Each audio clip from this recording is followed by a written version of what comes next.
qabadhee dhiyaadheen jira. Nam jabaan kun eenyu akkasin hin jenne abdiin qaba. Raayyaa Abbaa Maccaati Ustaaz Raayyaa Abbaa Maccaa jechuudhaan irra caalaa kan isaan beekaman falmaa mirga namoomaa artistiidha. Akkasumas immoo waan hedduudhaan isin biratti ni beekamu isaan waliin turtii taasisnaa isin bashannansiisu waan hedduu irraa barattu jedheen abdadha. Sagantaa kana qindeessuun hanga xumuraatti kan isin waliin turaan Mubaarak Bashir. Gama ogummaa kaameraatiin seenaa lammiin waliin tura. Isinis nu waliin tura. Bagana gaandhufte. Tole bagana gaandhufte. Jabinaa fi lafina galuu ulaagaatti ittiin madaalattee hin beeku. Nama jabaa tokko yeroo jettee annan qaanfadha. Hawaasni nama jabaadhaan si beeka. Se'e malee. Se'e. Jabina abbaan hin himatu. Hin se'e hin beekeen tokko miti. Kanaaf hin se'en jedha malee. Silaa utuu beekee jabaadha jedhaaree maaliif jennaan jabinni namaa kuni ummata isaatiin biyya isaatiin madaalama. Biyyatti waa godhe moo biyyaaf waa godhe. Si galee biyyatti ba'aa ta'e moo biyya baadhatee. Hawaasaaf yaade moo hawaasa yaaddesse. Kana hundi isaa madaalii keessattuu silaa galee ka'ee jabinni namaa kanaan madaalame baay'ee gaariidha. Ofiif jiraachuu eenyuun jiraata waan ta'eef. Mee Raayyaa Abbaa Maccaa gaari. Raayyaa jechaa waama dhiifa wanaaf goota. Artistii yeroo hunda maqaadhaan waamama. Maqaa kooti. Kanaaf Raayyaa Abbaa Maccaa erga Finfinnee galee waggaa hedduu lakkoofsiseera. Yeroo sana aartiitti dabalame. Tureera. Aartiitti dabalamuun koo sababa adda bilisummaa Oromooti. Aartiitti dabaluudhaaf sababa kan naa ta'e adda bilisummaa Oromooti. Adda bilisummaa Oromoo aartiin uumama. Duraani hawwisoo magaalaa Finfinnee keessatti hundeeffamte kan Gullalleetti hundeeffamtetti hirmaachuudhaaf yaalii bicuusii godheen ture. Yaaliin suni aarana baasuu diddeennaaniin waraana adda bilisummaa Oromootti dabalame malee suuraan aartiin anuma keessa jirti turte. 84 xumurarra jalqabeen aartii jechuun gadi baafadhe jechuudha. Finfinneen akkamitti simattee barate jalqaba dhufte? Finfinnee yoomina simatte na himatte malee giddiidhaan hin keessa jiraadhe laftiin muramu narraa bu'iin jedhamu dhumaaf hin keessa jiraadhe dhokadhe akkinitti dhokadhe bohaarsituu obsaa tokko ofitti dhokachuu dadhabde. Dhoskachuus dadhabde wanni kana jedhuufi kabajamtoota daawwattoota TV FIB wanni isin FIB jedhaa dhaggeeffattanu afaan Oromootiin yoo hiikame baay'ee gaarii ta'a nama biratti irra caala broadcasting jechuu kana hiikaa isaan beeynu integrated jechuu hiikaa isaan beeynu ta'a. Kanaaf namni kooti jechuudhaaf yeroo dhuma waa isaa diinqatti itti dhaqxee afaan inni beekuun ittiin ta'e irra bareeda. Jaarmiyaa miidiyaati. Jaarmiyaa miidiyaa kun immoo dagaagina, guddina, bargaagina, babal'ina afaan Oromoo tarkaanfachiisuudhaaf kan hundaa'ee afaan Oromoo tarkaanfachiisas aadaa isaa tarkaanfachiisas akkasumatti fakkaata. Tarkaanfachiisa. Egeree fuunu alaalatti si agarsiisa asii deemuu danda'uun waan tokko waan ta'eef. Kanaaf miidiyaa yeroo ammaa kana keessa lafee dugdaati. Miidiyaa kanarratti garuu ergaan dabarfatu garuu miidiyaan ispaaltii akka ispaaltiitti fudhadhu ispaaltii ija kee bira dhufu gurra kee bira dhufu maal fudhateetiin inni dhufu isa jedhu garuu Mubaarak irraa dhaggeeffatta. Finfinneen akka isinitti na simatte caalaa meemee akka isinitti nama simatte sitti hima.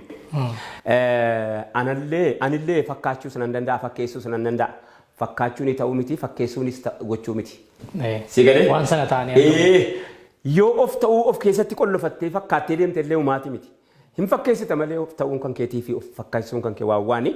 Bohaarsituu obsaatu waan kana miidiyaa irratti dubbachuu kan kollee hin beeku yoon dubbadhee jiraadhes immoo dhaggeeffatu namni.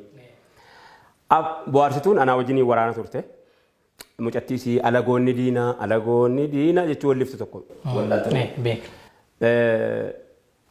Mucaan sun afaan Amaaraa takkaan dhageenye. Wannan FBI kana kaaseef kan. Si galee? Ijoolleen egeree, ijoolleen magaalaa Finfinnee warri hundeessitan galatooma galata guddaa hawaasa keessan uummata Oromoo irraa qabduun jedha ammas warri hundeessitan. Eenyu abbaa ta'e hundeesse hin beeku waan ta'eef. Afaan Oromoo eega dubbataa jiraate, afaan Oromootiif eega dubbataa jiraate. Si galee wanni kun dagaagina gara fuulduraatiif galateeffachuudhaaf dhalootatti dhaamsa dhaammachuu taajuma. Bohaarsituu obsaa nama tollaa mana siitii mana kireeffattee jiraatti. 85 jalqaba irratti hawwisoo baandii bilisummaa bu'uuressinee anaa Ilfinesh Qannooti Daagin Mokonnin wanni warra wajjin bu'uuresse obbo Bulchaa Dammaqsaa isaan abbaa Awaashii Bulchaa Dammaqsaati kan aksiyoona sana lafee dugdaa ta'ee ganuu dhaabee walitti nu qabee yeroo sana bohaarsituu obsaa nu keessaa callaa carcarfaa jira Daagin Mokonnintu jira Zarii Wadaajotu jira Maamma Sheekaatu jira, Shoolee Tafarraatu jira, Muhammad Kadirtu jira, Qontee kan nu jennuun. Ammas immoo Shaabee Sheekootu jira, Umar Suleemaantu jira. Namoonni baay'eedha eebbisaa addunyaatu jira nu wajjiniin jechuudha. Eebbisaan baandii gadaa keessa ture. Baandii gadaa keessa ta'ee nu biras hin hojjeta. Achis eebbisaan bakka hin qabu. Bakkuma itti waamte haala bareedaa waan qabuuf haalli isaa kun gaariidha. Namni takkaa takkatti eebbisaa hamaadhaan kaasu hin jiru. Eessayyuu hojjeta gitaara nu tapha liidii nu taphata. Bakka waan kanatu ture. Yeroo sana keessa bohaarsituun kee afaan Amaaraan beektu ollaatii namni du'e. Ollaadhaan namni du'e. Maaligaa du'a tafaaree eebba tafaaree aadaadhaan immoo akka Oromootti yaaddofnaa maal jedhee naqee eebbisaa itti obboleessa isii tokkotu mana keessa jira. Aliyyii moo maal jedhanii laata gurmeessaa caalaa mucaa tokko ture. Ijoolli kun tokko Aaminaa jedhamti isiin immoo bohaarsituu jedhamti balbala mana kireeffataniitii achi jiraatu. Manni jedhi keessa kireeffatanii warri Eertiraamonotaa yookaan Tigireedha. Afaan Amaaraa malee afaan biraan beekan. Bohaarsituun maal jettee mucaa durbaa geessuu jalaa duute jara jalaa. Maal jettee haa eebbis ture. Afaan Amaaraa. Mucaan mana kanaa duute Amaara maal jedhanii eebbisanii jetteen. Innani egzaariyaa ጽናቸው jette. Jennaan Aamina meegaa egzaariyaa ጽናቸው tana qaceelloon naa qabadhuu jetteen. Egzaariyaa ጽናቸው jechaa yeroo jarri dhaqanii bakka duunkanaa gaanu egzaariyaa ጽናቸውን jalaa bade. Garagaltee Aamina wanni tireefuu sun maali jettee gaafatte wanni gurbaan nu hime sun oggii Amaaraa eebbisan akkana jedhan nuun je'e mee wanni sun maali jennaan anis irraanfadhe haa. Hayyee as geenyee deebii namu maaliif deebitan nuun jedha Amaarri. Maal wayyaa inaan wala galloodhaniiti ol galanii ta'anii bohaarsituun hin dhageessi jirti amma Noorwee jirti. Maal wayyaa jedhan innaanii gaa waan Amaarri jedhu dhaggeeffanneeti waan Amaarri jedhu jennaan Amaarri ol galee waa wayii asaasee jedha. Hinuma eegdi bohaarsituun afaan Amaaraa isa sana itti yaadachuuf hinuma eegdi kunis eebbiseetuma ba'a. Yaa Rabbi gooftaa koo eegde dadhabdeeti. Kadhataan tokko dhufee kadhataanii cidhaa fi bakka hundumaatti taaziyaa addan beeku. Boo'ichaa fi cidhaa addan beeku ol galee እግዚአብሔር ይስጣችሁ እንኳን አደረሳችሁ ዋና kana jedhee hedduun sun ayyaana ta'e sin beeku. Bohaarsituun kee kana duraanuu nan beekaminaan እንኳን ደረሳችሁ jettedha. Mana du'aatti. Innaan jarri wal qiqqimmiidanii barna bira dhuftee barachumaan raayyaa Amaarinatti ka'e naan dhufee naan jetti maal? Maali egzaari እንኳን አደረሳችሁ ማይኒ jetti na gaafate. Baga Rabbittiin isiniin ga'e jennaan Allah maal? Du'a dhaqeetan du'a gahii namaa dhaqeetan እንኳን አደረሳችሁ jedhee dhufee maannaa wayyeessatti hin deebi'aa jette. Sigaleeraa dubbeen Finfinnee warra garii akkanatti simachuu diddeensiin jedha. Pronunciation afaan Oromoo kun adda godaanee ture. Mudannoon sitti hima mudannoo ajaa'ibaa waan dhiirti taate. Mucaan tokko mandiidha. Gitaara nuu taphataa. Tottobaa Taaddasee Margoo jedhama. Baruma sana keessa. 83 gaa kun immoo. Tottobaa Taaddasee Margoo jedhama. Obboleessa Abrahaam Beeraawi Tiyaatirii hojjetu kana. Amma booddee tottobaan kan kee Harargeeni tottobaatu liidii taphata. Gitaara beezii taphata. Dheeraadha. Beezii taphata. Beez gitaarii. Booddee jarri Harargee mirqaanaa qabu. Mucaa keenya reefuu walitti dhufa beeki bahaa fi dhiitii reefuu walitti dhufa. Bahaa fi dhiyaa kanatu reefuu wal simataa jira. Kana gaa aboo hoottaa aboo gurbaa keenya kana affeerrannaa jedhanii fudhatanii wanta dhaqanii Asaba hoteelii gararree hoteelaa Harar hoteelii jedhamu tokko jira. Affeeruufi fudhatanii dhaqanii nyaata ajajaniiti. Boo Harargeetti xuuxoo jechuun loomiidha. Faaffaa jechuun maraqiidha. Tottobaa biratti immoo xuuxoo jechuun loomii xuuxoo jechuun kan mucaati. Faaffaa jechuunis kan mucaati. Akkanuma. Akkasi. Hoteela keetti ol galanii jirri. Aboo tottobaan hin ta'a beeka. Reef dhiyaa dhufaa beekan. Aboo faaffaa nuuf ileenaan tottobaan. Faaffaa oyyoo haadha ko. Faaffaa dhugdii jirri. Harargeef Wallagga walitti dhufee jarri Harargee jarri affeeranii Harargee. Tottobaan immoo kan baandii keenya bara. Faaffaa dhugdii oyyoo haadha ko. Taa'ee waan afaan finfinnee keessatti simannaa isin nuu goote simannaa isin nuu goote sitti maal simannaan isin nuu goote gara tokkoonis nuuf gooteeti gara tokkoonis immoo waan isin nuu goote gara kanaan immoo nuuf goote keessatti walitti dhufe kaa santariidha waan ta'eef wiirtuu kana keessatti namni walitti dhufa innaan tottobaan waa'ee afaanii fi FIBT fi haasa'e kan qabadhu kana afaanii fi afaan kun eessa ture pronunciationiin jechi sagaleen dubbiin akkaataan aadaan haalli dudhaan walirraa godaanee ture dirqamatti funyoon 83 dhufe akka lakkoofsa biyya kanaatti walitti hodhee Oromoo walitti fide. Walitti kun qofti anaaf waan haasa'amee dhumu miti. Bakka kanatti tottobaan kan keen taa'ee nyaanni utuu hin dhufini xuuxxoo jedhanii kaanitti eennan faaffaa jedhanii kaanitti xuuxxoo wajjin nuufiti boo jedhanii eennan afaaniin hin dhugaan kan koo afaaniin hin dhugaa inni xuuxxoo kan mucaatti beeka inni kun faaffaadha inni kun xuuxxoo kan mucaatti beeka lamaanuu kan mucaa ta'e nama tottobaan ana afaaniin hin dhugaa eega faaffaate ana afaanuma kan koo afaanumatti naaf afaaniin hin dhugaa jedheennan maaliin nu jasila haayi arragee beekta miti kaa haayi afaaniin nu ja'u kaa an xuuxxoon barbaadu ati xuuxxoo dhiise kaa innaa dhufu maraqiidhaaf loomii dafeeti ituu afaan hin dhufin maraqiidhaaf loomii fudhate garuu kana jajjame kanuma yeroo jalqaba dhufte sanagaa yeroo keessattuu baandii adda bilisummaa Oromoo keessatti waltajjii beeksisuudhaan ni beekamta. Waltajjii yeroo beeksistutti guyyaa tokko namni haasaatti dubbattu irraa of wallaalee jira Ilfinesh Qannoos keessa jirti jedhan maal jetteetu waltajjii sanarratti? Namni jechuun waltajjiin gosii danuudha. Waltajjii xiqqoo jira, waltajjii guddaa jira, waltajjii walgahii jira, waltajjii Ilfinesh anatu akka namni itti boo'u itti hime. Akka namni itti boo'u itti hime. Amma nama guddaadhaan irraan bareedu silaasin agarsiisan ture. Akka namni itti boo'u namaytuu gaaf tokko warra akkaataa baarootumsaatti du'ee akkaataa namoonni gurguddaa warri nuti qabnu itti dhumanii itti rarraafamanii akka qees Maammoo Mazammiritti du'ee akkatti abbaan qabsoo beekamaan naqamtee namoonni gaggaarii namoota gaggaariin sa'aatiitti dhabne keessa yaada ta'eeti namni kun boo'e.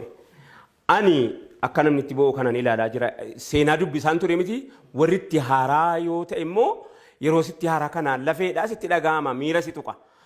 Amma namni kun of qabu dadhabee boo'e innaa Maamma Sheekaa dhufee nageenyi haa gahu jaallan keenya jechuu dhufee wallise ittu boo'ichi jabaate boo'ichi ittu jabaate raas tiyaatiriitti wantichi. Inni akka namni itti boo'e ilaaleeni booddee walgahii irratti walgahii isa ture egaa walgahii isa sana lafa kaayyadheeni walgahii isatti aanu irratti akkaataa namni kun itti boo'e kana footoo isaa kaasee innaan Ilfinesh kufte. Yaadaan. Ilfineshii onnee dhukkubsatee bakka waan adda addaatu uumame. Kana achi namoonni xarapheezzaarra kursiirraa kufanis jiru. Fakkeenyaaf yuunivarsiitii Finfinneetti yeroo sana Oromoon nutu eebbisiifata. Kan kolleejjiitii kan hundinuu bakka tokkotti matseetii qopheeffatu akka Oromootti. Hundi walitti qopheeffatu waan ta'eef jecha hamilee isaaniitii ta'uudhaa jecha yeroo sana keessa wanti nuti qabanne riqicha taane Oromoo isa adda bilisummaa Oromoo waraanni isa asii kufee fi gara inni itti tarkaanfataa jiru riqicha taane gitaara utuu hin ta'in ibiddaan taphannee ceesisuudha kaayyoon nuti kaayyanne silumaayyuu. Kanaaf waan sana biratti waan hawaasa keenya ilaallatu wanni nuti bira dhaabbanne hin jiru ture jechuudha. Yeroo sanatti. Raayyaa Abbaa Maccaa sana malee hawaasa Oromoo biratti bakki ati sagalee guddaa argatte keessaa tokko beela jedhu jettee walaloota hojjette. Walaloon sun bara kamiin hojjetame bara kam hojjetame maaliif hojjetame xiqqoo seeraan hojjetta daawwattootas ni affeera. Kiilolee mana muuziqaa kiiloleetu nama naqamteeti Bogeetaawunii Geetaawuntu dhufeen akka kaase wanta itti sana kan hojjedhu. Abboo yeroo kana keessa ofii keenyaaf akka jirutti jirra. Uummanni keenya waliin haasofne hawaasni asii farankaa kenna ofii isaatiiyyuu hin qabu keenyarraa fuudhama maqaa misooma Oromiyaatiin Oromoo isii hin qabnerraa isii gibiriirraa hafte kenna isii gibiriirraa hafte nuunni kenne achi addeebi'u wanni misoomu bakka biraati kansaa inni ofiitii cirracharra deema inni ofiitii sireedhaan baatee dhukkubsataa isaa mana hospitaalaa geeffata anaa ija anaa jireenya. Haaranatti nimtu isa kana anaa jee anaa jireenya. Qaama jireenya gootiiti malee oduudhaan hin nageenya. Baadiyyaa takkaa takkitti namni keessatti argeen beekne keessatti dhaladhe boolla keessatti ofii kooteefoo. Kan keenya birri maal birri misoomaati jedhanii maal egaa bunuma kana gurguraa kaffalaa egaa maal godha idaadhaam silaa misoomni waa argachuu dha miti keenya idaadha. Idaa maqaa misoomaatiin hawaasni qorqamu kana wareegama kaffaluun narra ture. Wareegama kaffaluun narra jira bakka ofitti murteesseetanii imimmaan kee malee imimmaan koon tarree hiikkifateen bo'u garuu ijji koon qorree jedheen qopheesse. Xiqqoo seenuu jedhi daawwattoonni. Ani yaadadhu amma. Daawwattoota deebi'eedha. Beela jedhu haaraa nutti fakkeessu duraan nyaataa turre fuunfannee har'a geenya kan hin duuneef turre. Duunees hin dabarree jireenyaan agarree. Ijji cuquunfamaa imimmaan hin daarree hiikkifateen bo'u garuu ijji isaan qorree. Egaan kabajamtoota hordoftoota FIB Finfinnee Integrated Broadcaster keessumaa shirriitti kan daawwachaa jirtanii baay'ee itti bashannanaa jirtu jedhee tan abdadha. Mee walaloo raayyaa abbaa maccaa bara sana hojjete isin biraan geenya walitti deebina nu waliin tura. Nuuf haarayaa miti duris quufneen barre maalummaa jireenyaa erga dhiifnee turre jaarraa tokko tarree kaan itti dabarre bara dhufu abdanna takka abdiin murre barumaan gadadoo malee waan agarre ijji cunqurfamaa imimmaan hin daarre hiikkifateen boo'u garuu ijji isaan qorre beela jedhu haaraa nutti fakkeessu duraan nyaataa turre fuunfannee har'a geenye kan hin duuneef turre jireenyaan agarre duunees hin dabarre maal kan dur himnaree dubbiin akka lanaa takkaa nun dararre nu waan dhibe addunyaan nun barre beelaa nu guugee bara meeqa ga'ee yoo biyyi hundi iyyuu eenyu nu dhaga'e erga namaaf loowwan dhumee biyyee ta'e kunu abbaan irreereef kadhaatti ol ka'e inni kadhatamee dhufee biyya ga'e kaan ijaan hin argu gurrumaan dhaga'e takkaa yoom dabareen hirmaannaa nu ga'e akka jedhanutti nurra dabarfatee biyya biraa ga'e yaa beela hammeenya yeroon kennisiisu aayyoo hoosifattu dhukkubsataa ciisu daa'ima sii hootu harma afaan hin jiisu ijoollee xixinnoo kan hin jiruun beeyne naman gaddisiisu ajaa'iba lama dubbii nama dhibu yoo hubatee ilaaleef namni qalbii qabu kunoo biyya keenya kan mootummaa qabu kan ummanni isaa waa nyaatanii bulu dhabu asuma ollaa keenya biyyi Somaaliyaa kan mootummaa hin qabne kanaan gofteen teenye kan beelofteen beeyne nuyi biyya bishaan meeqa maddu jidduu teenye beelaan daguugamne kadhaadhaan addunyaa hunda waliin geenye kunoo bara sana kana jibbaaf jennee nu yoom irraanfanne sagalee baay'ee gaafa dhaggeeffanne misoomaaf qophaa'aa jennaan dhugaa seene waan qabdan kennadhaa akka lamuun beelofne maqaan isaan bareedaa waldaa misoomaati jennaan gagammanne misooma erga jalqabame waggaa meeqaatama eessatu misoomaa biyyoonuma sooma aangoota oomishama siyaasa qarooma ummanni waan nyaatu dhabee beelaan dhuma maal maqaan misoomaa biyyoonuma yooma galaanni gurguddaan biyya keenyaa yaa'u lafaa diddiriiree hadiyyoomee taa'u bishaan jallisanii biyya beela baasuun misoomanii ta'u utuu oomishamee dachiin biyya keenyaa Afrikaadhaan ga'u kunoo gaafas dhugaa seene yoom kanatti beeyne dachii biyya keenyaa nu misoomsuuf jennee silaa maal qabnaa miti si hafte urgufanne miliyoona 100 meeqa ga'eera nuun jennaan baay'ee isaa gammanne kunoo eegnee waan misoome dhabne bara dhufaa dabraa beelaan daguugamne horiin misoomaa sun mee eessuma dhaqe jennee yoo gaafannu dubbiin karaa maqe gandabbaa biddeena bashannansuu dhaqe dhiifamaanaa godhaa diqqoon karaa maqe. Walitti deebinee jirra hordoftoota FIB keessumaa shirrii keenya har'aatti hedduu bashannanaa jirtu walaloo ammaarraa immoo bara beelaa sana yaadattaniitu jennee abdannaa ammayyuu raayyaa abbaa maccaa waliin jirra. Raayyaan abbaa maccaa aartii gama sirbaatiin jiru keessaa yeroo ba'e keessa eebbisa addunyaa waliin walitti hidhata qabdu turtan jedhan gara dhumaarra. Wajjin jireenya wali hidhata sun ta'e wajumaan jiraanna nuun. Wajjin jiraan hamma gaafa ni du'utti baandii tokko keessa turree bisa addunyaa baandii bilisummaa keessa wajjiniin biqilaa guyyaa ta'aatu jira baandii gadaa keessa baandii gadaa fi baandii bilisummaa wanni jedhamu waluma keessa jira akkanumatti baandii bilisummaa baandii gadaa keessa jira sababa namni baay'atee waltajjii walanqatee jecha lamatti baafanne malee ilaalchinis kaayyoonis deemsinis ija namni tokko keessa kan jiru kan nama rakkisuus keessaa jiraatu malee kan yeroo sana keessa mootummaa yeroo sanaatiin bicuusii shashawwadameetu maasifachuu waan goggodhees numa jiraata. Kanuma wajjiniin garuu nu hammi baandii keenya kun kaayyoo tokko qabu hammi naa duraa yookaanis immoo maraayyaa tokko kaayyate kun walumaan jira.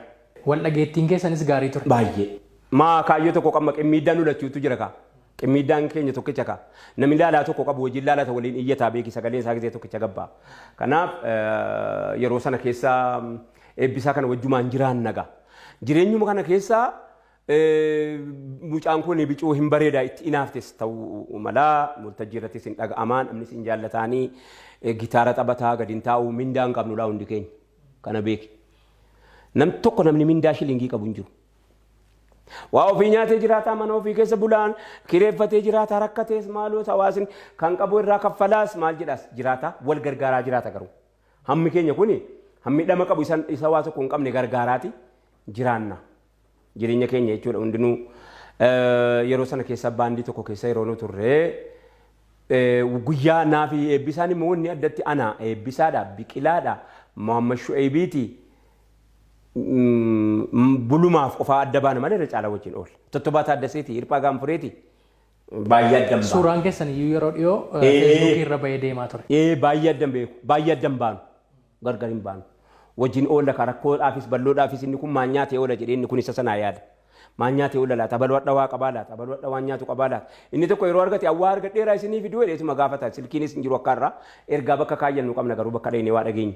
Eenyutu adda waa argate jedheetuma namni isuma qabu biraa dhaqee jiraata ture. Akka kanatti wal ceesisuun dirqama ture yeroo sana keessa. Hamma sadarkaan ijoolleen eebbisaan du'ee eebbisaan ajjeefamuu booda moonni kaan mana hidhaatti guurame sana booda faca'ee warri kaan biyya alaatti guuramutti jechuudha. Eebbisaani guyyaa gaafa boromtumuudhaa duudhaa deemu namatu doolaara 100 ergeef. Ijoolleedhuma keenya tokkotu ergitee fi doolaara 100 isaa erginaani doolaara isaa sharafannee wajjin nyaanna hidhee nu bira dhufe. Isin bira.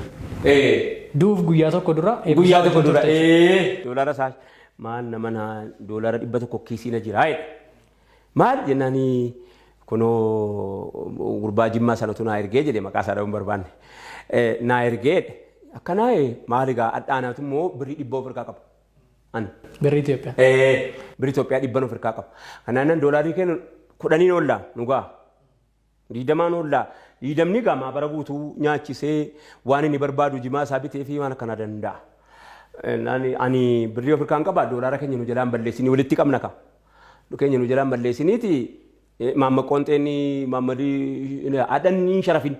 Maallaqa sharafnaanii haddaa namni sirkaantanii godhaa yooti sharafte yooti sharafin moo nagaadhaan ta'a nu jalaan balleessinii jedheen amma bakka taa'ee wajjiniin dhayinee ijoollee keenya tokko kan amma Ameerikaanii jiran Waashingten DC jiran qacanee jiru wajjiniin oollee galgalaa eebbisaa manatti gaggeessinee nu bulle ganama boromtumuu biqilaan fiigaa dhufee gurbaa ajjeeftettiin naan jedhe gurbaa kam mucaadhuma kaleessaa sii gale eenyuun akkana eebbisaa bakka kaleessa nama wajjin oolte hadha yerooti dhabdu akkam taatagaa barbaaduu kaanee jechuudha Maammadii wajjinii.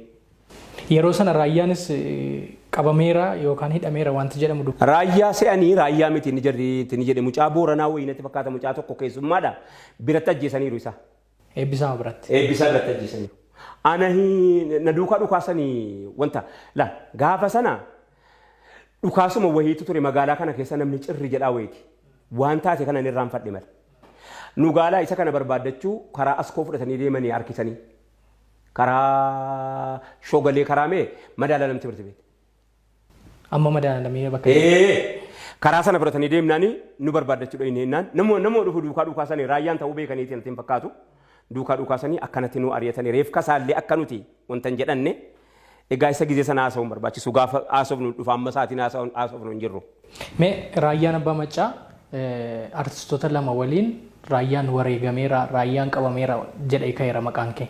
Tokko eebbisaa addunyaa waliin tokko immoo dhiyoo Hacaaluu Hundeessaa gaafa wareegamu raayyaa abbaa maccaa qabameera rukutameera kan jedhu ka'aa ture. Ati artistoota kana lamaan eebbisaa waliin sirriitti wal beektaa Hacaaluu waliin hanga tokko wal beeka. Bareechee wal beeka. Mee isaan lamman maaltu walitti fide? Kaayyoodha. Wanni jira kana lamman fayyadu Hacaaluun eebbisaa irraa hayyuudha. Hayyooma keessatti. Si galee? Yeroo ummanni wajjin iyyuu keessa jira waan ta'eef immoo eebbisaatu caala. Gaafa inni sun kophaa jirra. Namni inni kaan garanatti bitamaadha, inni kaan gitamaadha, inni kaan akkan dubbina iddii qabne haasaan hin qabu. Gaafa eebbisaa an wajjin jira ati wajjin jirta inni xiqqoo wajjin jira namni garaagarummaatu hin ta'in inni kaayyoodhaan Oromoo abaluu jedhamee yookaanis immoo dhaabaan gargar baheetu hin ta'in namni Oromoo namni maqaa dhaabaa adda addaa qabu hundi Haacaaluu wajjin iyyee garaagarummaan kan. Gaafa keenya du'a keenya namni ol fuudhu hin jiru. Namni ol fuudhu. Gadaa baand jedhee Mallas Zeenaawii yoo intiniin isaa jiraate haquu baatanii fi seenan tadii laltu.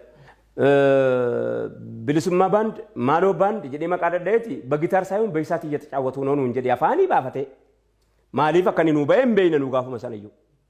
Sigalee achi booddeedha kan inni kuni jechi muummicha ministeeraa duraanii Mallas Zeenaawii kuni osoo eebbisaan hin du'in immoo eebbisaan erga utuu eebbisaan hin du'in sana booda du'e. Beeksaatii iyyata caawwatu noo eega jedhee booddeedha eebbisaan du'un. Achi booddee ijoolleen keenya baay'een hin hidhamanii namni baay'een hin miidhame hin saamame meeshaan keenya yeroo adda addaa bakka maal gaafattachumaan meeshaan gadaa baandii hin saamame. Urjiin hin saamame urjiin asooseeshiniin jaarmiinii urjii gaazexaan keenya beekte obbo Bulchaa Dammaqsaatiin kan aksiyoonni gad dhaabate aksiyoona sana gad dhaabate urjii sana garuu nutuyyuu sirba tokko itti baasee akka inni lafee dugdaa ta'e urjiin sun akka inni fuulduratti deemu godhe jechuudha. Tasfaayii Dheeressaa Lubaaboor namoota adda addaa akka Hogeessa Toleeraa Waaqshuum Baqqalaa kanneen kan hoogganamu gaazexeessitoota jajjaboo ammas immoo guddataa Amboo amma biyya inni jiru hin beeku guddataa Amboo jara kanaanii hoogganamaa baandiin suni guddataan gamee diraamaatiin yeroo fofoxxoqeessa adda addaa diraamaa adda addaatiin namni kabar godhaa ture guddataa ture. Nu gowwoomse doofaan of fakkeessee beekaaf gamna kan inni jedhee eenyummaa Oromoo naannoo kanaa fayyii keessatti gabbaasanii hawaasa keessatti mul'achuudhaan magaalaa keessa deemee amma Siddisee jedhamtee intalattiin tokko kan feesbuukii irratti beekamtu kuni afaan Amaariffaa malee gaafa sana beektu adda afaan Oromoo illee barteetti iyyuu isiin diraamaa jabaasaa qabdi. Siddisee jedhamti amma hidhamtee illee turte sababa naannoo laga xaafoo kana mannisi. Siddisee jedhamti intalattiin suni afaan Amaaraa malee hin beektu. Yeroo sana guddataadha wajjiniin qaama diraamaa jara Siddisee dhaafi ijoollee Siddisee fakkaatanu namoota Kaamil Jaarraa Abbaa Zinaab Abbaa Garoo Abbaa Muusaa Jimmaa jarri kun wal qabataniiti qaama diraamaatiin hojjetu. Hawwisoo bilisummaa jala waa baay'eetu ture. Qaama diraamaatu jira, qaama sochiitu jira, qaama aadaatu jira, waan adda addaa gaazexaatu jira, waan baay'eetu jira. Hayyoota jira nu gubbaa. Namoota bebbeekootu jira, namoota haala yeroo eeggachuu beekantu jira, namoota jagnatu jira, namoota waa ceesisuu beekutu jira. Sa'aatii sana keessa akkasittiin dabarfanne. Ati adda bilisummaa Oromoo keessatti wallee qofaan utuu hin taane hidhattees lolteettadha. Eessa faatti? Inni nuun hin qoobsu bara. Jalqabaa magaalaa Finfinnee irraa Abbaayee kan jedhamu hin wareegame. Abbaayee kan jedhamu Jimma Aggaarotti wareegame. Abbaayee kanatu na fuudhee mandiina geesse Ambasaa Caakkaa. Xiqqoodha gurbaan kun ijoolleedha beektee gurbaan kun xiqqoodha akkam gootanii aayidaa keessa na geesse aayidaa ijoollee biqiltuu ijoollee lafaa ol guddataa jirtu qeeransoo ijoollee qeeransoo keessa. Kun kan ta'e utuutti nadhii waliin argin immoo. Utuu hawwisoo dura. Nadhii gammadaa wajjin wal. Kan wal argeeti. Nadhiin ijoolluma bira naqatee nu haasofsiise gaafa sana waliin naqamee wajjiniin haasafu keessa intiniifaa jira kan taa'ee dhaggeeffate keessaa eenyunni ittaanaa hawwisoo magaalaa Finfinnee keessa kan ture jireenya ayyaana. Ammas immoo hayyucha tokko jira bu'aa dhedheen itti badeen beeku nama jabaa tokko kan dukkanaan duuba itti gaafatama intinii ta'ee hojjete. Diraamaa dukkanaan duuba hojjete. Hayaadatu hin beeku taa'inuu dhaggeeffata inni. Inni immoo hayyuudhaan namicha sana uumamumatti fuulli kan koo yeroo arge nan jaalladha akkanumatti. Namicha sana nama fuulli isaa nama hafifaa tokko beektaa. Hawwisoo dukkanaan duubaa suni kaaraakterii diyaaloogii isaa kennamee inni hojjete sana tokko keessaa kan nama maraache namicha xabi'umatti namni jaallata uumamumatti yeroo dhumatti akkanatti agarte. Guddataa moo eenyuun laata maqaan isaa? Gaafa na dhimnu haasofsiisu inni jira. Kan biraa eenyutu jira seetee Toleeraatu jira. Kan biraa kan qubee guyyaa tokkotti na barsiise kumsaatu jira. Kumsaan immoo naannoo qellamoo wallaggaadhaa dhufee ijoollee gaara keessaa baate. Kan biraa hawwisoo immoo mucaa Dambidolloo Jibriil kan jedhamu jira wareegameerannis. Inni lola keessatti du'e. Liid gitaarii taphataa. Hunda keessan iyyuu bakka tokkotti nadhiin isin dubbachiise. Nu dubbachiise keessaa ana akka gaariitti na haasofsiise. Akka gaariitti. Meegaa sana booddee. Akka gaariitti na haasofsiise aayidaadha. Ani amma maal murattee naan ani amma leenjifamee leenjii fudhadhee waraanuun barbaadaa lololuun barbaadaa kan an jennaani. Faaxumaa kan jedhamtu tokko kana sirraa eegamaa waan jettee na gootomsitee waan akkanaati. Sana booda obbo Abbaayeetiin dhaqee hin bareedu qaallechi waraanatti irraa bareeda hidhatanii jiru. Dhaqeetanii ani dhaqee loluun barbaada jennaan achumaan kaamaazuu makiinaa fe'ee isaatiin anaaf awwalii imaam amma naggaadee ta'ee jiru kan asii fuudhanii asoosaa ambassaa cakka nu geessan. Nu geessinee jennaan waraanni naannoo sana keessatti hammaatee akka itti leenjifamnus rakkanne. Qalanjii kan jedhamtu intalattiin tokko jirti ijoollee qalanjiin kun ilaamee akkanatti fakkaatutti najjoonatti fakkaatti. Leenjiftuudha. Waraana kana leenjifti. Amma ijoollee akka itti leenjiftu sa'aatii sana keessa namni jeeqamee wanti adda addaa nuu mirgaa'uu didee jennaani bakka itti himne nu bahaa dhaynaa yoo asitti leenjifamuu dadhabnes hin dhiifnu. Bahaa dhayneeti leenjifamnaa jennee baatii 7 jaraa wajjin waraana kana wajjin teenyee achi booddee achi magaalaa Finfinneetti deebinee Finfinneedhaa ka'ee awwaliin asumatti dhiisetan an bahaa dhaqe. Bahaa dhaqee yeroo naqu marsaa 24ffaa magaalaa Arawaacaatti leenjisaa jiru. Hawwisoo Jimmaatii wajjin hin naqe immoo yeroo naqu hawwisoon Jimmaa ijoollee xixiqqoo maaluun kun dhaynee lola lolleettee yaatee dhuftee leenjii kana ijoollee hawwisoo Jimmaatii wajjin hin leenjifame marsaa 24ffaa magaalaa Arawaacaa bakkee gaara Arawaacaa bosona Arawaacaa keessatti leenjifamee ba'ee sana booddee lolli yeroo jalqabaatiif nurratti ta'ee aanaa dhiyaa Harargee dhaqeeti. Lolli jalqabaa. Dhiyaa Harargeeti achi dura lolli xiqqoodha malee jirti. Amma maaliif gaara seenuu dinne wanta chaarterii seenuu dinne warra chaarterii seenuu irraa miti nu jennee dinne fincillee jennaani humna furgaatuu wajjin ramadamne humna furgaatuun amma maal akka jedhamu beektaa asitti magaalaa Finfinnee keessatti afaan warra ammayyaa amma haasa'anu tokko humna darbatamaa moo maal darbatamaa furgaatuu jechuun illee harkaa badee ijoollee darbatamaa jechuun tawarwaarii jechuudha bara. Humna furgooti bala humna furgoo jedhama bara humna furgaatuu jedhama afaan oromootiin illee yoo jedhan illee namatti tola bara maal ta'a yoo afaan isaatiin haa jedhaniif maal ta'a darbatamaa afaan amaaraa wiikame malee ta'uu nu qabna kanaaf silaas irraa een fedha humna furgaatuu kanaa wajjin nam furga'ee ture takka kana lola haxxeen nu mudatee ture lolli haxxee bakka adda addaatti nu mudatee ture achi booddee chaarteriin jabaatee obboleen Coolataas dadaritti dhufanii dabballoota filachiiftu akka filatamu ani immoo dabballeen ture umuruma sanaan waraqaa eenyummaa kan dabballummaa ana Afrikaa qaba waraqaa eenyummaa kana achumaan dabballee warra dabballee turan jedhamee achi keessaa ba'eeni filachiisuudhaaf eessan dhaqee waaccuun dhaqee Harargee dhiyaa waaccuu an dhaqee jennaan ayi humna filachiisuu mucaan kun artistiidha jedhee shamsuun tokko hin wareegame ijoollee geembeeti. Wareegamuun beekan hin jiru garuu wareegameera. Hin jiru hin dhabneen. Shamsuun kuni mucaan kun artistiidha utuu sila artii ijoollee caffee odaa bultu biratti ramaddanii baay'ee sin fayyada hawwisoo dhiyaarraa fidee hawwisoo dhiyaatiif hawwisoo bahaa walitti hin gochuudhaaf sin fayyada jennaan. Nama Salaaleeti hoogganaan naannoo sana turanii obbo Hambisaan hin wareegaman isaan adii bareedaa tokko namichi jaarsi suni nama adii araba fakkaatu. Nama Salaaleeti garuu isaan hin wareegamanii achitti raamma'anii namni isaan wal'aanu dhabamee waraanni deebi'ee arguu dadhabee achitti gojjoo tokko keessatti du'an. Utuu mul'atiin du'an ani ijoolleedhuma naannoo sanaatu natti hime obbo Hambisaan wareegamanii naan jedhanii. Sana booddee hawwisoo odaa bultumee wajjiniin baddaa keessa bosona keessa gaara kotoraan ture jechuudha. Ciibsaa kan jedhamu ture ijoollee shaambuuti.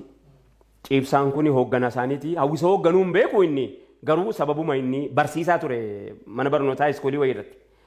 Ijoollee kana beekumsaan haa qabu jedhaniituma achirratti ramadanii ani garuu ijoollee kana wajjiniin waraanas ta'ee hoogganaa isaaniis ta'ee hawwisoo baandireedarii isaaniis ta'ee tan wajjiniin hamma ta'e tarkaanfachiisee hawwisoo adda addaa hin dhiyeessine sana boodee chaartarii keessaa baane chaartarii keessaa innaa baanu immoo lola seene. Mee gidduutti daawwattoota keenya bashannansiisnee walitti deebinuuti walaloo Dr. Zalaalam ni jaallattaadhaan. Namuu walaloo hin jaalladha malee. Mee walaloo Dr. Zalaalam irraas haa ta'u walaloo ati jaallattu irraa tokko daawwattoota biraan hageenyuuti filadhu. Walaloo Dr. Zalaalam hundi isaatu filatamaadha.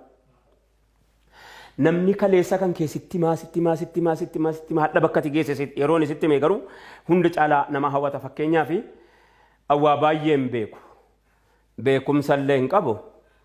Haa ta'u iyyuu malee waa'ee keef waa'ee koo dubbii xinnoon dhabu. Akkuma ati beektu ani qoteen bula lafa tatarsaase. Carabee bajjii babbaqasse. Aramee babbaqee garagashee meesse. Daggala mataa kaayee caakkaa keessa labee. Holqa quba kaayee sorobbaa soroobe. Gaaguruu funyoon muka yaabe. Citte luga dhaabe. Maamulli daa'imman koo jabbiif sa'a eegde. Wanni namaa galuu qabu bakka kanatti akka jedhee himatu yeroo mucaasaa himatu. Akkamittiin gurbaa akkamittiin mucaatuyyuu bakka biraa jalaa dhaqe. Akka abbaan itti guddifate akeeka ganamaatii fi galma isaa galgalaa walan kaakee jennaani. Walaloo sana keessatti karaa bakki ni dhufe walaloon kun akkana si godhaa waa si agarsiisaa beekee Zalaalam ciminni isaa kana. Har'a kee kaleessa keenya beeka. Zalaalamii Dr. Zalaalamii annaqee dubbiseera gaafa isaan dhufan. Isaan nan beeyne. Ganama halkaniin deemte booleedha. Halkaniin boolee deemte simattee. Dhaqeera. Isaan na irraanfatanii nan baromtummoo immoo dhaqe. Dhaqeera. Argee dubbiseeraani. Sana booddee akkaataan jireenya sana yoo hin jiraanne walaloo kanatti barreessuu hin danda'u. Nama jireenya sana jiraatetu barreessuu danda'a malee namni dhaga'e hin barreessu. Kan warra dhaga'eeti miti kan warra jireenya sana jiraateeti walalochi. Yeroo mucaasaa himatu akkamittiin gurbaa akkamittiin caalii na dhagahuu diddaa caalii sanyii dhiiraa caalii sanyii guddaa warra dur lammiin kee cufee lafa kaa'e ajjeesuun dibanne gafarsaa gaditti sa'aatti lakkaa'e har'a yeroo argatee reediyoon si waadee qawween si akaa'e hammam lammii keetiin waliigaltee dhabdu mana gumaalixxaa ilma haa jedheen maal jechuudha hiikaa isaa nama baay'ee rakkata warra dur lammiin kee cufee lafa kaa'e maaliif cufee lafa kaa'e namni yoo gafarsaa ajjeese hin geerara ani yaa ilma abaluu jedheeti geerara akkasiimi namni nama ajjeese garuu hin geeraru akka waan sa'a qaleeti biluu isaa ba'ate haaloo isaa baafate diina isaa ajjeese taanaan hin geeraru keenya goota yoo ajjeese qofa geerara malee warra sanatu gaa hin tuffachiise nama akkam jedhe seeti warra dur lammiin kee cufee lafa kaa'e ajjeesu hin dibatu namni yoo ajjeese hin dibata qaba dibatee geerara ajjeesu hin dibanne tuffateetiin cufee lafa kaa'eetu warra tuffatamaa sanatu har'a yeroo argatee reediyoon si waadee qawween si akaa'e warra tuffatamaa gosti kee abbaan kee akaakuun kee dur tuffatee yoo ajjeese illee hin geerarreetu har'a yeroo argatee reediyoon si waadee qawween si akaa'e hammam lammii keetiin mana gumaalixxaa ilma haa kanaaf jedhee kun hawaasaaf agaluuf. Egaan kabajamtoota hordoftoota FIB Finfinnee Integrated Broadcast irraa keessummaa shirishiriitti kan daawwachaa jirtanii gara xumuraatti fidaa jirra gidduutti immoo walaloo Dr. Zalaalam kana simbiraan geenyee walitti deebina nu waliin tura.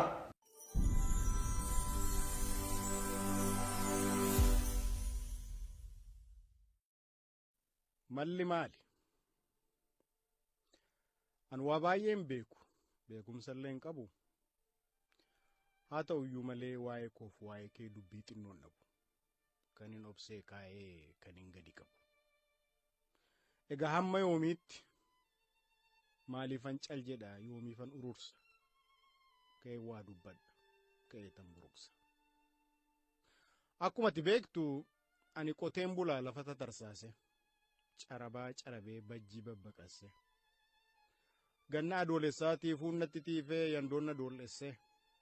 Bona hongee keessa caamsaan na xooxarse aramee babbaqee galagalchee meese daggala mataa kaa'ee caakkaa keessa labe holqa harka kaa'ee sorobbaa soroobe gaaguruu funyoon muka yaabe citte luka dhaabe qoraattiin qoramee gobaatiin diramee maammulli daa'imman koo jabbiif sa'a eegdee beelaaf qorra gannaan aduu bona hongeen bakkeetti coolligdee sooreen haadhi warraa waan ijoollee naa baattee jiruu na gargaartee aramaa aramtee daadootti kadhattee jiruu mana keessaa dhuunfattee hojjettee hortee naa guddiste ba'aa bishaaniitiif ba'aa qoraaniitiin dhukkubsattee eelte kana biraan immoo diinni xinnoon qabdu kan na harkatti qabdu qaamalee fi booyyee xaddeerraa ittisee fiigee kufee ka'ee ripheetti qaxxisee karkarroof wawwacoo tuqaadhaaf jaldeessa focii fi qurquraa canoof waraabessa sagaleen ittiyyee laagaadhaa tarsa'ee daaree qullaa buusee quphaneerraa eegee aggadhee faccise diinni xinnoon qabdu hantuuta coociraa bineensa daggalaa kana qofaa seetaa keessaan ni galgalaa bututaa du'aan koo yeroon dhaqee ga'u lafa gachiisanii.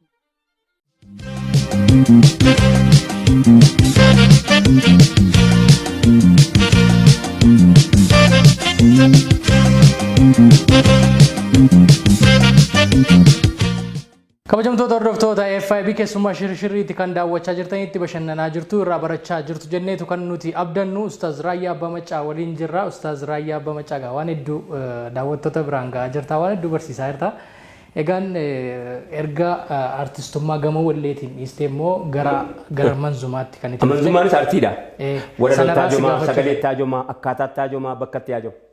Manzumaa kee keessatti rukuttaamatu jalaa dhabame malee dhimma hawaasaan dhiisnee isuma sanaa jedhan. Dhimma hawaasa amantii koo na dirqaa akkanaa ta'u. Dhimma hawaasa kooti qaama amantii kootii keessaa tokko dhimma hawaasaa laallachuun. Hawaasni yeroo hawaasa jettu amantii laallatu. Sigalee rakkoon kee rakkoo kooti amantii keetii miti rakkoo namoomaati. Rakkoo saboomaati, rakkoo lafaati, rakkoo lafeeti. Namni ardii kabajaa maqaa ofiitiitiif du'e hin wareegame malee hin du'e hin jedhinaa jedha amantiin Islaamaa. Kabajaa isaa eegsi jechuuf. Namni du'e kabajaa isaa. Kabajaadhaaf qophaatti lola qabda. Waa ofiitiif kabajaa keetiif. Ana akkan hawaasa kootiif yaadu hawaasa kootiif dhimmamu. Sigalee nama miidhuu irratti hirmaadheen beekuun miidhamee tan iyye mal. Narroo nama takkaa takkitti nuyi nama miidhuudhaa iyye dhageessitaan nuyi miidhamee iyyuu mal. Miidhamanii iyyuuni namooma. Sigalee amantiitu kootiyyuu akkan hawaasa kanaaf iyyuu na dirqa. Kanaaf manzumaa kee keessaa natti fakkaata 27ffaa akka hin dhaggeeffatamne guutummaa biyyattiitti dhorkamee ture jedhan. Baay'eetti dhorkame inni. Kanaammoo ammas kana qofaa miti yana sooshaal irratti hawaasa irratti barnoota akka namni kaka'u irratti bulchaan tokko nagadateeffate bulchaan kun naannoo Begiiti. Ani protestaantiin ortodoksiin naggeeffatuun seene. Yookaanis yoon se'es immoo waan waa'ee isaas keessaan qaba ka namooma isaan keessaa qaba. Wanni nuti wal biraan qabne amantii qofa. Maaluu si biraan qaba? Maaluu si biraan qaba? Yoo ati amma amantiin kan keessa nama biraa taate wannan si biraan qabne amantii malee lafa si biraan qaba, lafee si biraan qaba, saba si biraan qaba, nama si biraan wantumta si biraan qabne hin jiru. Kan amantii qofan si biraan qabne amantii qofa sababa amantiin immoo namooma kan kee akkanitti dhabu, lafooma kee akkanitti dhabu. Waa'een kee akka inni na yaachiifne gochuu hin danda'u amantiin Islaamaa kanatti na dirqaa. Namootni morman jiru garuu kan Ustaaz Raayyaa Abbaa Maccaa abbaa amantiiti maaliif siyaasa keessa seenaa jira? Abbuma amantii gaafan ta'u abbaa biyyaa ta'eera beekan. Abbuma amantii ta'uutu iyyuu ana. Egaa abbaan Islaamaa keessatti abbaan amantii hunduma malee nama tokko gareen qabu isiin kophaatti baasanii dha'uu fi bara. Abbaan amantii anis abbaa amantiiti asis abbaa amantiiti yoo amantii biraa qabaatte akkasii miti. Amantiin kee kan biraati taanaan abbaa amanticha sanaatii mati. Abbaa amantiitii jedhanii kophaatti isii kan nyaachuufi beekan. Ana keessaa kophaatti achi baasanii kan koo kophaatti naa nyaachuufi hin nyaattan weedhiin isiisan. Maaliif jennaanii utuma wajjiniin iyyuu walitti nu nyaattu malee kophaatti laa fakkeenyaaf uummanni irraa gadeessoo maaliitti dhaqanii wareegaman suni kiristaanaa jecha wareegamanii beeki.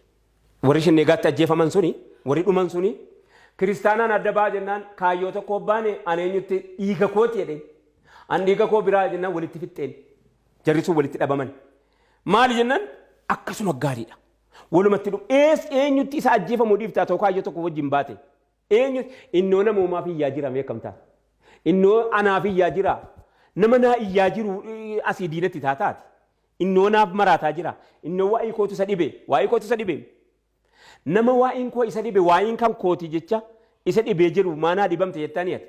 Kanaaf maal godhu sitti fakkaate raayyaan abbaa amantaati jedhe. Abbaan amantaa ergamaan rabbii utuu sirraa hilfal fudul gaafa maslahaa yookaanis immoo furmaanni gaafa qureeshiidhaa godhamu san keessa jiraate har'allee ergamaa ta'e illee har'allee keessa jiraadha jedhanii. Si galeera dubbiin maa erga mara biyyan bulchine bulchanii bar gaafa kan kootii keessa na baasu sana booddee warri ta'e immoo bulchine sana booddee warri ta'e bulchine Umarin bulchine Ababakrin bulchine Umarin bulchine Usmanin bulchine Aliyin bulchine sana booddee hin bulchine siyaasa malee bulchanii warri waan akkanaa jedhu hawaasa kophaatti baafatanii amantiin addanuu fuudhanii isa kanaan diina keetiin hojjechiisuu fi ani immoo quuqaan isaa quuqaa kooti quuqaan koo quuqaa isaatti ittiin beeka. Kanaaf manzumaa kee keessatti yeroo hunda rakkoon hawaasa kooti ana rakkoon hawaasa kooti ana rakkoodhuma kooti. Amma waan lama walitti qabeessi gaafadhaa yeroo buqqaatonni Harargeerraa buqqa'anii kaastiin kee guutuunsaa buqqaatota Harargeetiif ta'e. Sababa isaa. Kana malee bara kana immoo ijoollee Saudi Arabiyaa keessatti hidhamanii jiran mana hidhaa keessatti raarfamaa jiranii fi sagalee warra ta'an keessaa tokko Facebook kee YouTube illee fayyadamuudhaan hedduu waa isaanii dubbachaatti kan itti jirtu. Mee wantoota jiran kana hunda isaanii wal bira qabdee buqqa'uudhaa fi dhimma hawaasaa dubbachuu kanaa fi namoota ilaalcha hin taane qabaniif maal dhaamtame? Inni jalqabaa. Sababa afaan Oromootiin haasa'e jecha kan komaale biyya quuqamee mee asitti mee waan ati gaafii amma durana gaafatte keessaa warri afaan Amaaraa haasa'u galgalaa ganama waa'ii inni mootummaa miidhuudhaa hojjetu galgalaa ganama irratti hojjeta. Inni saba ofii ol kaafachuudhaaf hojjetu galgalaa ganama irratti hojjeta. Kun maaliif biyya gubee? Maani rakkoon? Sababa afaan Oromoo ta'e moo sababa Oromoo ta'e? Maani rakkoon? Innoo kan biraa hoo isaanitti mul'atu kan koo barmanuma keessaa natti ka'a bar jalqaba. Suma natti kaa'ama.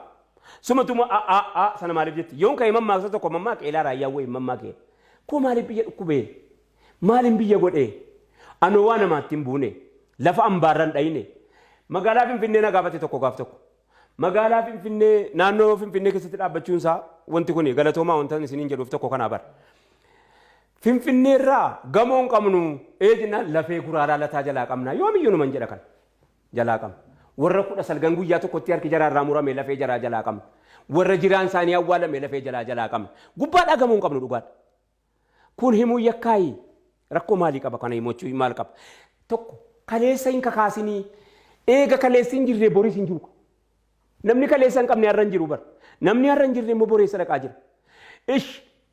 Naannoo Finfinnee kana ani tuula manaa barbaada. Rakkoo maalii qaba tuula mana jalaa badee kaa?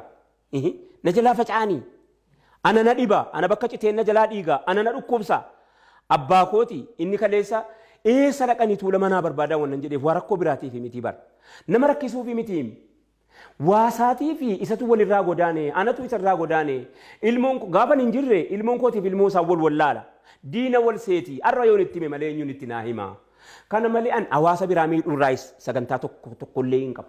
Nam tokko sababa raayyaa abbaa macaa akka inni miidhamu hin barbaadu. Eenyullee inni kaleessa natti dhukaasaa ture suni hadha sittan dhukaasan jennee man. Jennaan kaleessa natti dhukaasaa turte naa beekii hin jedhi malee.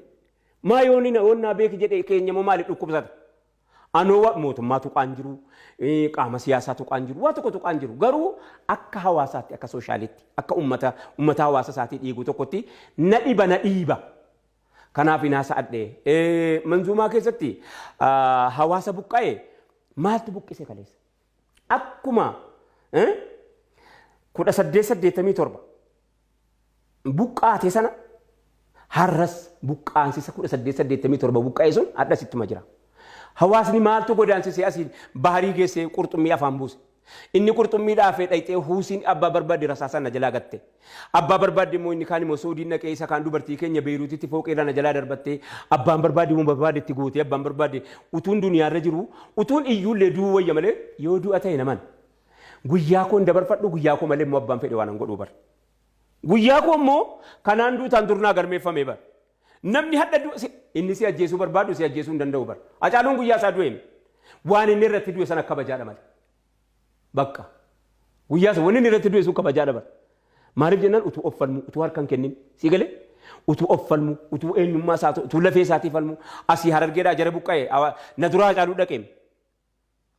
Si galee yoo tikaatee amantiidha jette Hacaaluun amantii isaa Islaamaa waa'ee kootu isa dhibee waa'ee isaa hawaasa isaatti isa dhibeenna asii bahee dhaqee waan kennee fi quufuu dadhabee imimmaanii hirmaatee galee. Hirmaannaa isa akkana hin jenne maa callumeetti siif bo'amaa ama siif hin bo'amu bara yoo wanti si boosisu si keessaa gadi ka'e malee si bo'amuu hin danda'u. Waatu keessaa citee jennaanii gaafa sana maraatee mucichee. Waatu jalaa badeenaan maraate maaltu hawaasa kana ilaa duriin buqqa'ee hawaasni kun dhaggeeffadhu. Buqqa'eeti iddeetti jiraatu dhabee akkatti jiraatu dhabee buqqa'ee Somaalee dhaqe. Somaaleen illee biyya ta'ee Oromiyaadhaa ol ta'ee Oromoodhaa ol ta'ee inni illee ol nu buqqisee bara lammaffaa. Asii gadi buqqaana achii ol buqqaana bara. Asii gabbaqanna achii ol baqanna kanaafan jedhe Abuus walaloo sana keessatti. Manaa gabbaqanna alaa ol baqanna kanaafan jedhe. Wanni akkana gubeenaa asoosisaa jiru waan kaleessa nu kaase sana hadhan jalqabneedha. Nurra turtee wanti kuni adaraa nurraa kaasaan isiniin jedha. Sagantaa keenya gara goolobuutti deemaa jirra. Manzumaa kee keessaa irra caalaa hawaasa Oromoo gara barnootaatti kan itti waamtetu jira. Waameen ture. Sanarraa xiqqoo keessan baan. Yaa faarfamtuu uummata nabiyyi al-Mukhtaari yaa dargaggoo keenya yaa ilmaan nama gahaa.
Teknooloojii namaa fayyawaana qorannaa baayoloojii maalii fi miira isaa xixiqqoodhaafan. Waa'ee baayoloojii keemistirii waan hedduu ka'e sagantaa keenya goolubuuf jennaa si waliin egaa waan hedduutu dubbatamuu qaba ture. Galatooma ulfaadhaa ayyee. Asuma irratti golobnaa wanta dhaamuu qabdu yoo jiraate wanti itti dubbachuu barbaade. Hawaasa keenya ilaamee wanti si dhaamu diinummaan yeroo dheeraa hin qabu umriin isaan dheeratu. Ilmaan keenyatu waan nuun jetti an diina keeti miti diina keenan godhatiin. Si galee ani of falmuun maaliif diina keessi godha?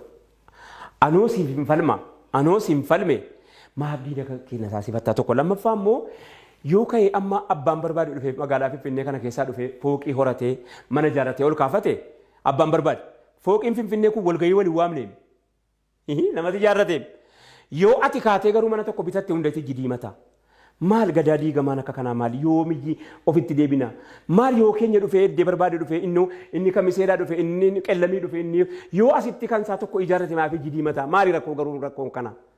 Isaa yommuu amba caalaa numatu dadhabaan ilaa balulaa fooqii ijaarrateedha Fooqii ijaarrate fooqii keetti yookaan mana kan keetti yookaan mana kaarii 200 yooti farankaa keetiin dachee nyaattee dhufteennaati wookii akka aksiyoonaatti walirra buufattee yooti buufatte hundee jidiimata. Biyyi garuu fooqii 1000 ijaarrate lafa qaba. Kan biyyaatti mul'atu maa hamma yoomitti maa kana maal ba'aan addii kana ta'u maal yoollee gabroomnee jennellee isii kanallee gabroommaa keenyaa shoo baga qabaatte maa amma kana yoo jechuu dadhabdaa kana bakka baay'eedhaan dhagaa isii kana tun fooyyofnee uummataa jaarraa 21ffaatti as baane maal fakkaataa gaafiidhaa deebiin isinirraa eegamaa ulfaadhaa kan facaafannee amargu wajjin nagaa walloo argu. Asitti argamte yeroo kirraa qooddee keessummaa keenya ta'uu keetiif akkasumas keessummaa shirrii ta'uu keetiif galatoomi ulfaadhu manni mana keetitti abaru. Ayyee nagaatti. Egaan kabajamtoota hordoftoota FIB Finfinnee Integrated Broadcaster keessummaa shirriitti kan daawwachaa turtanii paakeejiin shirrii hin xumuramne ganaa waan hedduutu dudduuba irratti hafee jira. Keessummaa shirrii keenya har'aatiin immoo Ustaaz Raayyaa Abbaa Maccaarraa waan hedduu barattaniitu jennee abdanna. Ustaaz Raayyaa Abbaa Maccaa waa'ee isaa waa'ee hedduu dubbatama yeroo hedduudhaan dubbatama ture. Nuti garuu gabaabsinee kanuma baay'ifadhaa isiniin jenneetu kan isin biraan geenye. Raayyaa Abbaa Maccaa qabsaa mirga namoomaati akkasumas abbaa amantii akkasumas immoo artistii wallee Oromoo duraan bara qabsoo adda bilisummaa Oromoo keessa turedha. Waan hedduu waan hafe immoo yeroo biraa kan isin biraan geenyu ta'a. Kanarraa asirratti xumurreerra. Qophii kana qopheessuun kan isin waliin ture an Mubaarak Bashiri. Ogummaa kaameraatiin seenaa lammiin waliin ture qophiin shirriitti fufa nagaatti.